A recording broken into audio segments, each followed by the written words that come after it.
சக்தி. அருள்வாக்கும் அனுபவங்களும். உடைந்த மண்பாண்டம். சக்தி விஜயலட்சுமி, உத்தரபதி, தஞ்சை. காலம் என்னும் கற்பக விருட்சத்தில் இப்போது கலியுகம் என்கிற மலர் மலர்ந்து இருக்கிறது. கலி என்றால் துன்பம் தானே.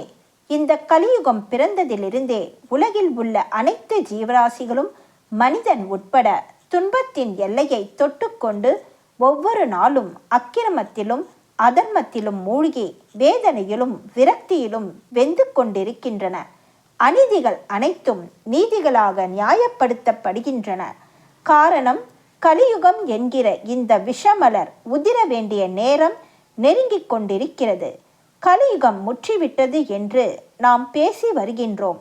எப்போதெல்லாம் அதர்மம் தலை தூக்கி நிற்கிறதோ அப்போதெல்லாம் நான் அங்கே அவதரிப்பேன் என்பதுதான் பரம்பொருளின் தத்துவம்.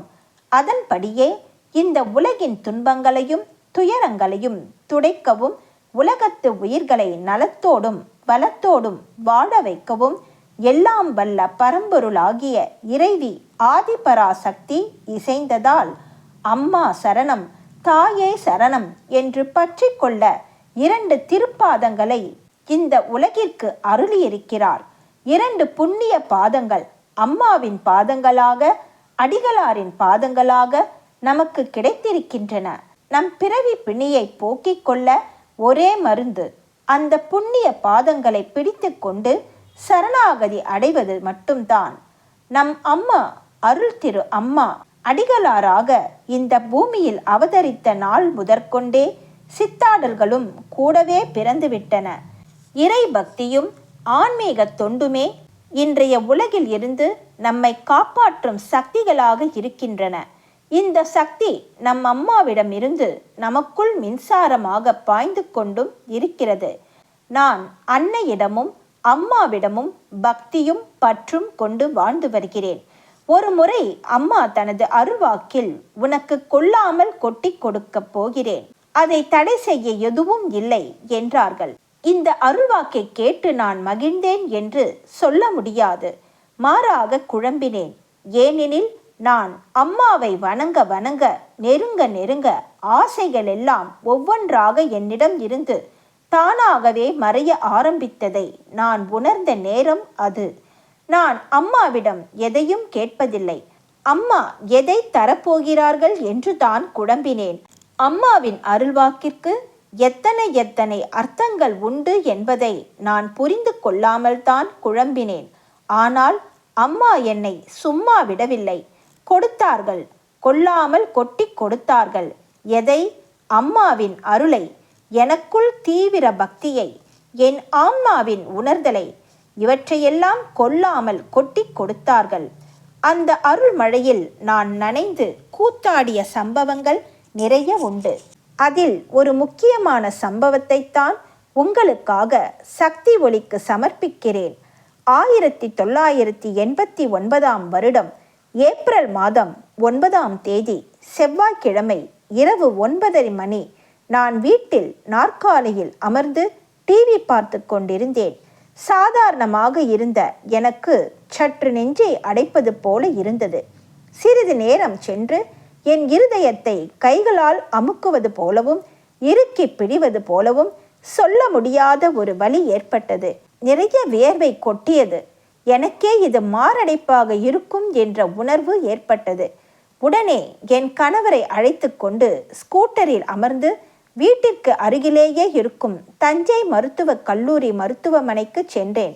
அங்கு டாக்டர்கள் இசிஜி முதலிய பரிசோதனைகளை செய்துவிட்டு இது ஹார்ட் அட்டாக், நிலைமை மிகவும் மோசமாக உள்ளது என்று சொல்லி தீவிர சிகிச்சை பிரிவில் சேர்த்து சிகிச்சையை தீவிரமாக செய்ய துவங்கினார்கள்.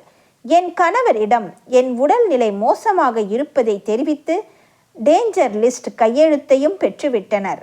மானிட்டர்கள் எனப்படும் உபகரணங்கள் எனது இருதய நிலையை படம் பிடித்து காட்டி மிகவும் பயமுறுத்தி கொண்டே இருந்தன.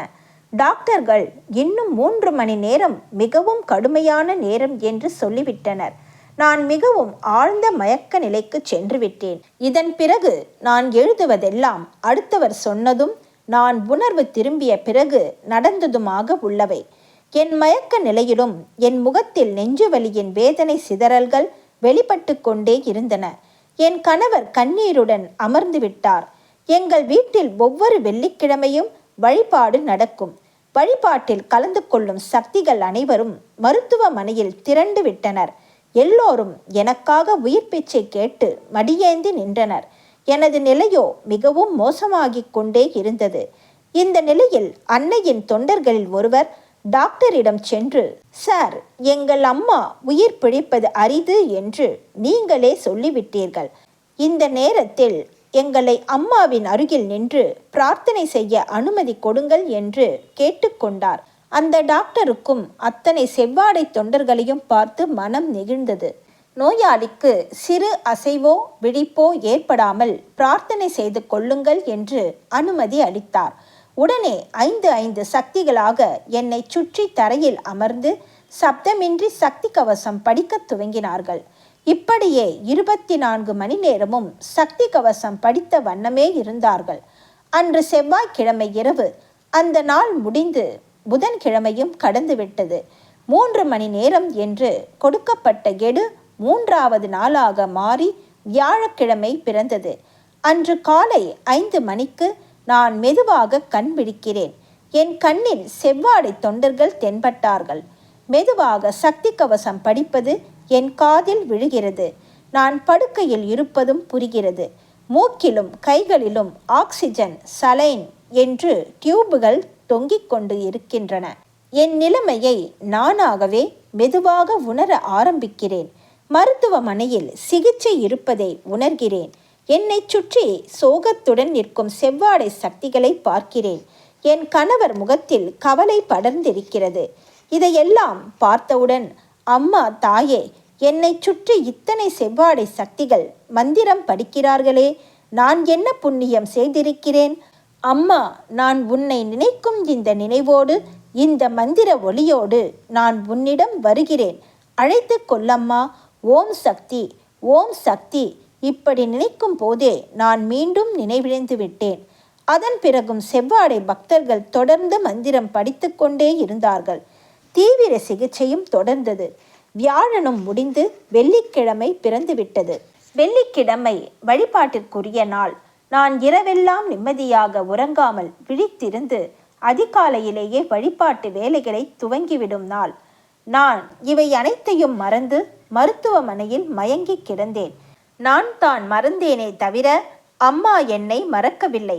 இந்த மயக்கத்தில் நான் எப்போதும் வெள்ளிக்கிழமை காலையில் வழக்கம் போல் எழுந்திருக்கும் காலை 4:30 மணி வேளையில் அவசரமாக படுக்கையிலிருந்து எழுந்து உட்கார்ந்து விட்டேன். தூக்கத்திலிருந்து விழிப்பதைப் போல விழித்து எல்லோரையும் பார்க்கிறேன், சிரிக்கிறேன், பசிக்கிறது என்கிறேன். டாக்டர் அனுமதியுடன் பால் தருகிறார்கள். நான் தெம்போடு சக்தியோடு இருப்பதை டாக்டர் பார்க்கிறார். பக்கத்தில் இருக்கும் மானிட்டர் ஏதும் அறியாத நல்ல பிள்ளையாக நார்மலாக அலைகளை பாய விடுகிறது. டாக்டருக்கு வியப்பாக இருக்கிறது. அவர் பெயர் டாக்டர் கிருஷ்ணமூர்த்தி, MD. அவர் சொல்கிறார், என்ன உங்க ஆத்தா உங்களை எழுப்பி விட்டுட்டாளா என்கிறார். அவர் ஒரு டாக்டர் பேசுவது போல இல்லை. மருவத்தூர் ஆத்தா என்னை எழுப்பியதை மருவத்தூர் ஆத்தாலே வந்து சொல்வதாக இருந்தது. செவ்வாய், புதன், வியாழன் 3 நாட்களும் நான் எங்கே இருந்தேன்? இடையில் 2 நிமிடங்கள் நான் எதற்காக என் நினைவில் இருந்தேன்? இதெல்லாம் எப்படி புரியும்? எப்படியோ எங்கள் மன்றத்து சக்திகள் அடைந்த ஆனந்தத்திற்கு அளவே இல்லை. அவர்களெல்லாம் தானாகவே கூடி அன்றைய வழிபாட்டை நடத்தி அன்னைக்கு நன்றி சொன்னார்கள். எனக்கும் பிரசாதம் கொண்டு வந்தார்கள். நான் படுக்கையில் இருந்த 3 நாட்களும் என் நெஞ்சை யாரோ தடவி விடுவது போலவே இருந்தது. அந்த உணர்வு மட்டும் இன்றும் என் நெஞ்சில் நிறைந்து மறையவே இல்லை. 10 நாட்களில் நான் மருத்துவமனையிலிருந்து டாக்டர் அனுமதியுடன் வீட்டிற்கு வந்துவிட்டேன். நான் ஒரு அரசு ஊழியர். எனது வேலையும் பொறுப்பும் சற்று கடுமையானவை. இருப்பினும் நான் வீட்டில் இருப்பதை விட பணிக்கு செல்வதையே விரும்பினேன். மேலும் அன்னைக்கு நான் செய்ய வேண்டிய தொண்டு நிறைய பாக்கி இருக்கிறது என்றும் நினைத்தேன். அதற்கு முன்பாக அம்மாவிடம் அருள்வாக்கு பெற வேண்டி டிஸ்சார்ஜ் ஆன மறுநாளே ஆலயம் வந்தேன். அன்று எனக்கு அபிஷேகம், அருள்வாக்கு இரண்டுமே அன்னையின் அருளால் கிடைத்தது. அருள்வாக்கிற்காக நானும் எனது கணவரும் அம்மாவின் முன் மண்டியிட்டு அமர்ந்திருக்கிறோம். அம்மாவிடம் நாங்களாக எதையுமே கேட்பதில்லை. அம்மா சொல்வதை கேட்டு ஏற்று நடப்பது மட்டுமே எங்கள் வழக்கம். அன்றும் அம்மாவின் அருள்முகத்தை பார்த்து மண்டியிட்டு கிடந்தோம். அம்மா எடுத்த எடுப்பில் மண்பாண்டம் உடைந்து விட்டது. உடைந்த மண்பாண்டத்தை ஒட்ட வைத்து கொடுத்திருக்கிறேன். பத்திரமாக வைத்துக்கொள். உப்பு புளி காரம் எண்ணெய் குறைத்து சாப்பிடு, நான் இருக்கின்றேன் என்று சொல்லிவிட்டார்கள். இதுதான் அருள்வாக்கு. உடைந்த மண்பாண்டம் என்றதும் என் கணவர் அம்மா அம்மா என்று எதையோ சொல்ல முயன்றார்கள். நான் அம்மாவை வணங்கி கண்ணீருடன் வந்துவிட்டேன். அம்மா சொல்லி காட்டிய மண்பாண்டம் உடைந்த மண்பாண்டம் 9 வருடங்களாக இருக்கிறது. இந்த உடைந்த மண்பாண்டத்திற்குள் அம்மாவை தவிர வேறு எதையும் பத்திரமாக வைத்திருக்கவில்லை. 10 மாதம் சுமந்த பெற்ற பந்தம் கூட என்னை விட்டு போய்விட்டது. ஒவ்வொரு நாள் விடியும் போதும் இன்றைய நாள் அம்மா நமக்கு போனஸாக கொடுத்திருக்கும் நாள் என்று நினைக்கிறேன். என் பணிகளை நேர்மையாக செய்ய வேண்டும் என்று நினைக்கிறேன். தெய்வத்திற்கும் அனைத்து உயிர்களுக்கும் தொண்டு செய்ய அன்னையிடம் தினந்தோறும் சக்தியை கேட்கிறேன். நகர்ந்தாவது அம்மாவின் பணிகளை செய்து விடுகிறேன். இந்த மன்றம் ஒரு கோயில் போல வளர்ந்து விட்டது. அன்னையின் சாநித்தியம் இங்கேயும் நிறைந்திருக்கிறது. கையேந்தி வருபவர்களுக்கெல்லாம் அம்மா கருணை மழை பொழிகிறாள், சித்தாடல்கள் புரிகிறாள். அம்மாவே, நான் உன்னிடத்தில் இருக்கிறேன் என்று இந்த உடைந்த மண்பாண்டத்திடம் சொல்கிறார்கள். ஒட்ட வைத்த இந்த மண்பாண்டம் இன்னும் எத்தனை நாட்களுக்கு உடையாமல் இருக்கும்? உடைந்து போன இந்த மண்பாண்டத்தை ஒட்ட வைத்தது எதற்காக? உடைந்து போன இந்த மண்பாண்டம் 9 வருடங்களாக என்ன செய்து முடித்திருக்கிறது? எல்லாமே அம்மாவுக்குத்தானே தெரியும். குருவடி சரணம், திருவடி சரணம்.